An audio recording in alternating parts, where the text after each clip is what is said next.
बच्चों, हम पत्र के प्रकार के बारे में जानेंगे। पत्र दो प्रकार के होते हैं, अनौपचारिक पत्र और औपचारिक पत्र। अब हम अनौपचारिक पत्र के बारे में पढ़ेंगे।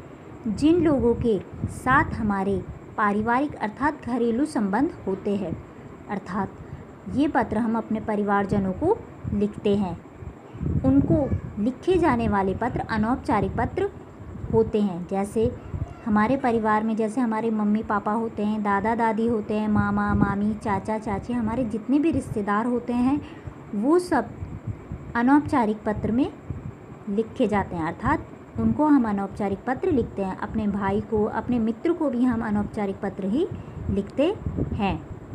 इनके साथ हमारा व्यक्तिगत संबंध होता है और किसी प्रकार के संबंध होने या करने की संभावना भी होती है, तो वह अनौपचारिक पत्र में आते हैं। और ऐसे पत्र पारिवारिक लोगों को, मित्रों को और संबंधियों को लिखे जाते हैं, वह अनौपचारिक पत्र कहलाते हैं।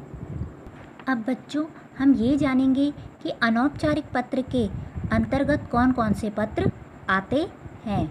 अनौपचारिक पत्र के अंतर्गत सबसे पहले पारिवारिक पत्र आते हैं। मैंने अभी बताया था कि जो पत्र हम अपने पारिवारिक के सदस्यों को लिखते हैं वो अनौपचारिक पत्र में आते हैं। तो सबसे पहले हमारा पारिवारिक पत्र अनौपचारिक पत्र में आता है। उसके बाद हमारे मित्रगणों को पत्र, यह भी हमारे अनौपचारिक पत्र के अंतर्गत आता। फिर निमंत्रण पत्र, क्योंकि निमंत्रण भी हम अपने सगे संबंधियों को ही देते हैं, तो यह भी अनौपचारिक पत्र में आता है।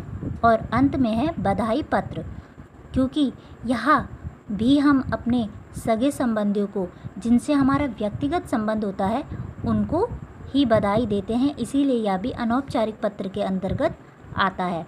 तो ये चारों अर्थात पारिवारिक पत्र, मित्रगणों को पत्र, निमंत्रण पत्र और बधाई पत्र, ये सब अनौपचारिक पत्र के अंतर्गत आता है।